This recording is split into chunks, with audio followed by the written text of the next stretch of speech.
Okay, part one is entirely harmonics. They're at the 7th fret on the D and the G string. And when you hit these, you can use a little bit of palm mute on it.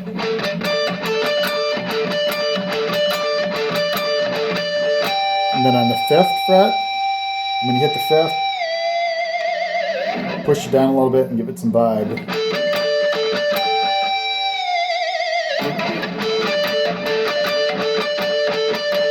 And then for this high one, it's at about 2.4 on the G. Push it down, hit it, and then yank it up past its state, and then go back down and give it some vibe. So that adds a lot of gain here.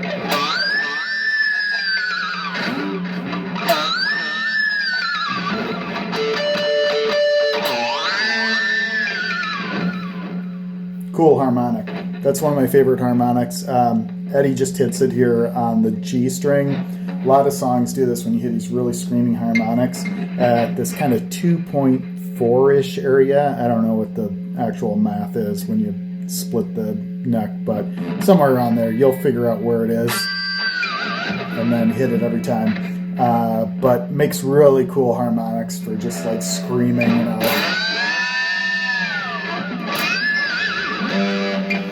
Anyway, that's part one. All harmonics. Use a little palm mute. You can use a little bit of kind of pinch harmonic on it too. It doesn't make the same pinch harmonic sound as it would on a fretted note, but with the harmonics, it does add a little bit of like bite to it if you add a little bit of pinch harmonic.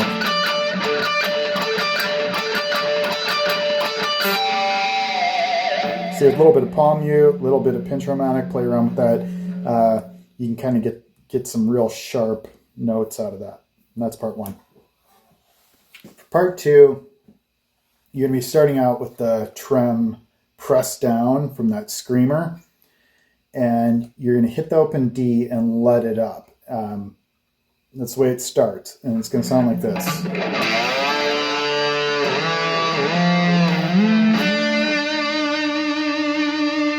So the frets of that are the open D that you come up on the trem, and then you do like kind of a trem press down and release for 2, 3, and slide up to 7.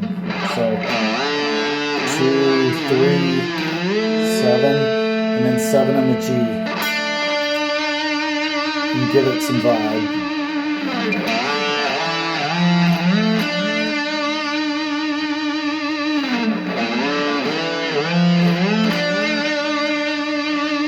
Part one ends up with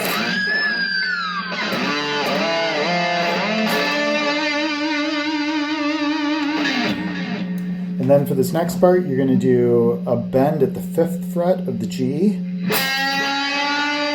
Tap back and forth between the 14th fret harmonic and the 12th fret harmonic on the G. So you're bending up and then tapping those. And as you're tapping those back and forth, you're going to release the 5th fret bend that you have. So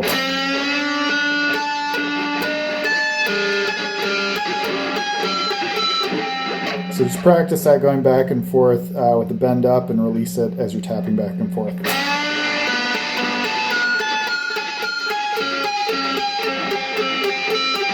Sounds like a siren with the Doppler effect or something, but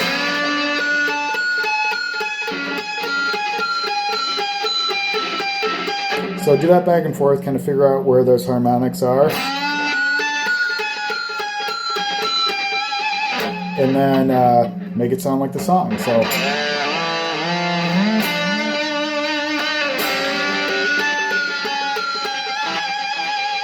on that last one, when you're hitting the 12th, you should be basically bent entirely down here and then just give it some vibe. So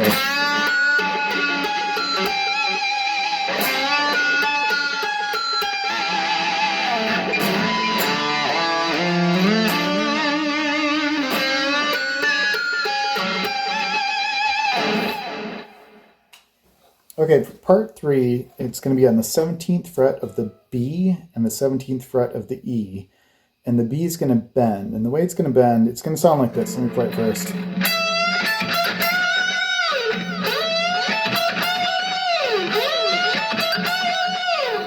So you're bending up a whole step and then hitting the E.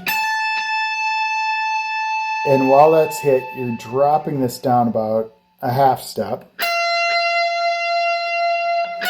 And then bending it back to a full step.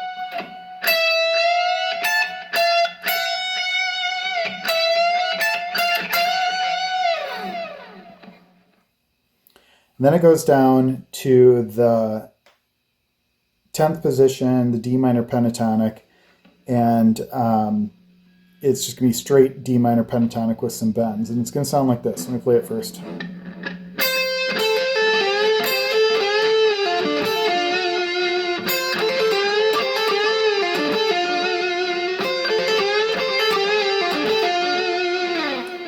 So that's 13 on the B, hammer on pull off from the 10th to the 13th,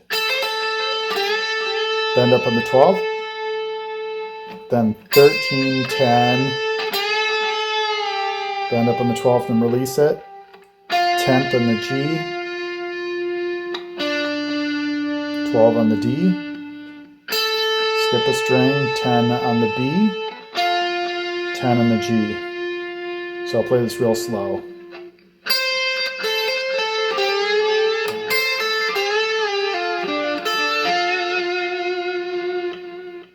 Again.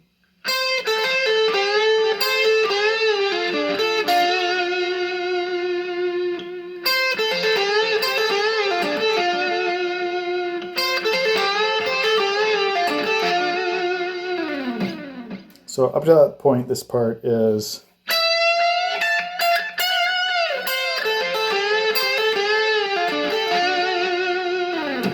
real bluesy. That's the first half of this part. For the second half, we're going to get into some tapping. So sticking with that D minor pentatonic, it's going to sound like this to start out.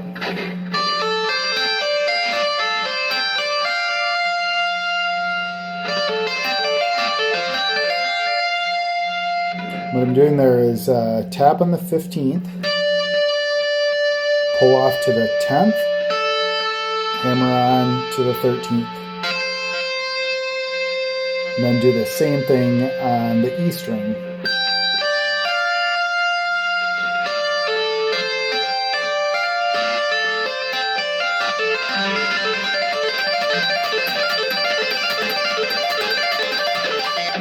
Very Reb Beach, which I'm sure he stole from Eddie, which, by the way, no disrespect because everyone steals from Eddie, God bless him. Reb Beach does this all the time. It's a really common pattern of his, and he'll do it over the entire pentatonic. Like,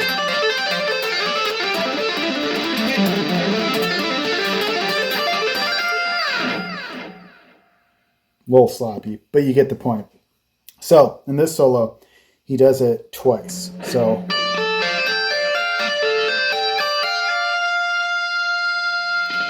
and then at this point, this is where the solo gets, I think he's just ripping at this point. And the general pattern, I think, of this is after those two happen, and then he's tapping again on the 15th, sliding up, and then pulling off and doing 13, 12, 10. Or some combination of that. So it starts out with 13, 12, 10 if you slow it down and listen to it. But there's also, it seems like he's hammering on and pulling off between those two. So and he does that 3 times. And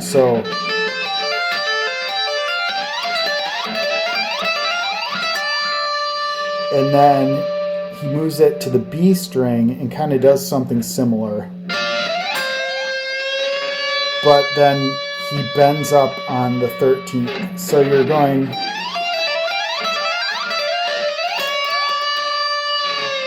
And then going back to the pentatonic. So a bend on the 13th and release. Pull off to the 10th. Pull, do a bend on the 12th of the G. And then we're going to do the same pattern they did before. Now this is kind of hard to do because you're just going to be shredding at this point.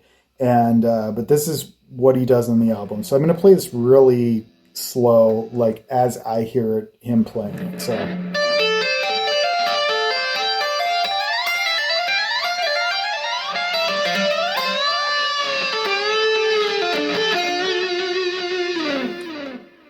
So that's the way I hear it as he's actually playing it.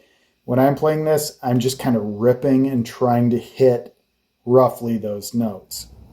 For part 4, we're going to be starting on the 3rd fret on the A string. And I'm going to play this through quickly.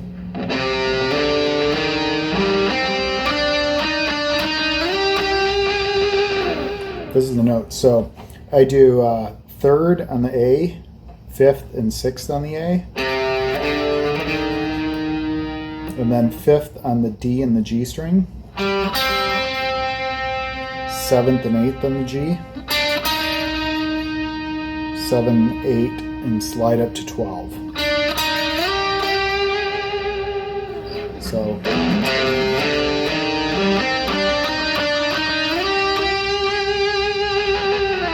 and he does a little bit of kind of tremolo picking, but not quite as fast as the classic Eddie, you know, just ripping it, kind of as a...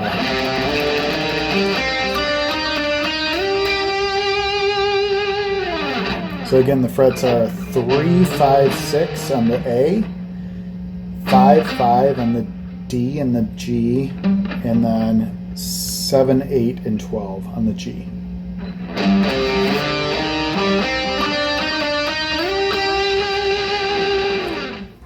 And then after that, he slides up for this final lick, which is the 15th on the E, and bending up on the 18th on the B.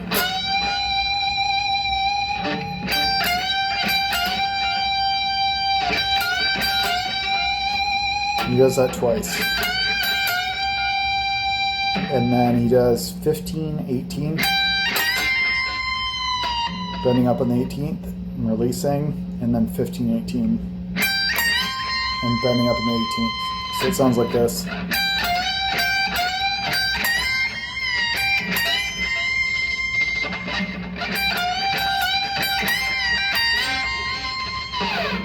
So the whole part together would be...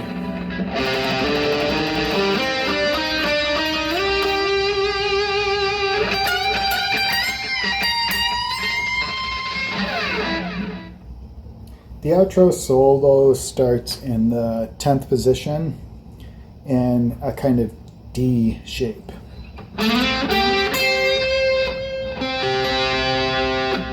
So it'd be 10th on the D, 12 on the G, 13 on the B.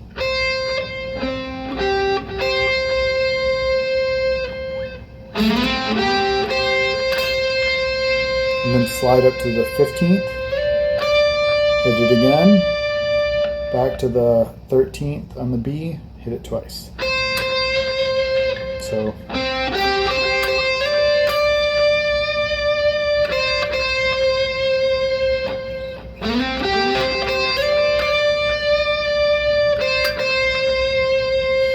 and then you're in the 13th position. You're going to do 15th fret on the D, 14th fret on the G, 13th fret on the B, 15th on the B,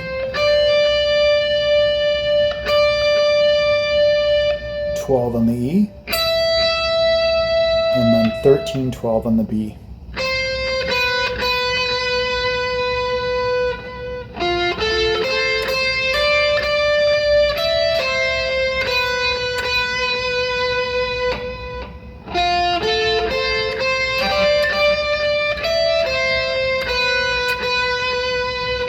So up till that point we have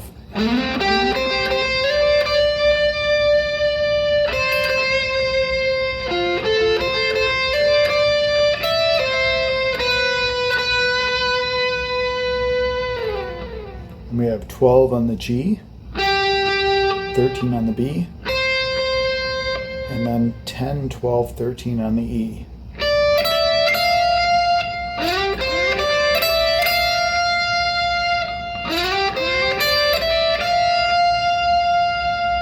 So up to that point we have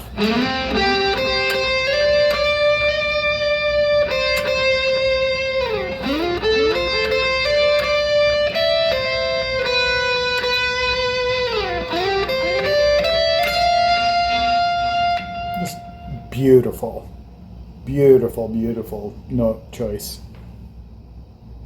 Okay, on to the tapping. This is all going to be on the B string, and the notes are going to be the 10, 13, 18, and it's classic Eddie tapping where you hit the top note, pull off to the low one, hammer on the top one again.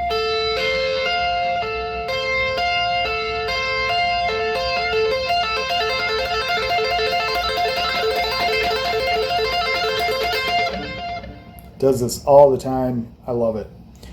So it goes 10, 13, 18, 10, 13, 20.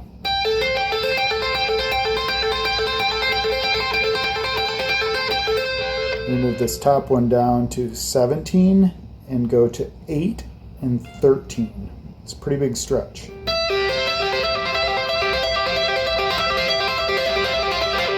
Again, the notes are 10, 13, 18, 10, 13, 20, 8, 13, 17.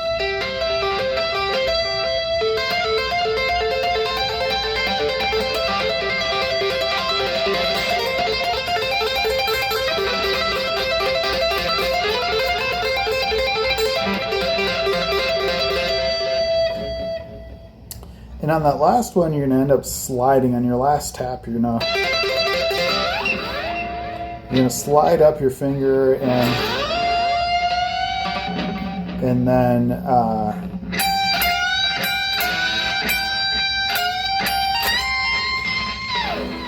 the last piece is 15, bend up on the 18th on the B, 15th on the E, 18th on the B.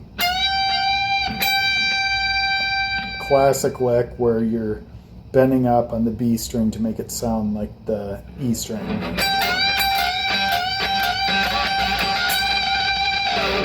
So he does that 3 times. He goes, and then he hits the 18 on the E and bends it up.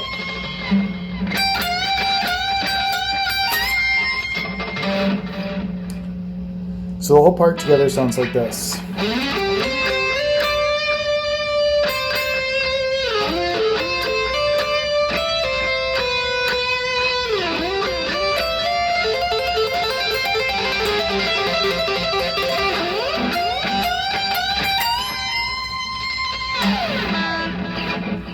And one note about that last piece before you go into the tapping, what I hear on the record is that he actually does those hammer-ons. So for this part, it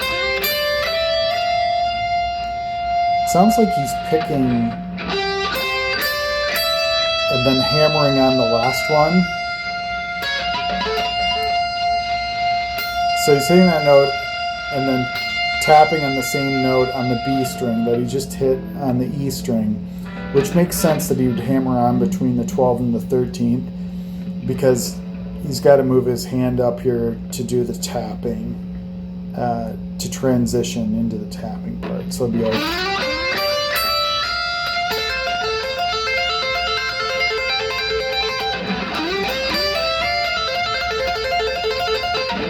something to keep in mind, something to practice, and that's the outro solo.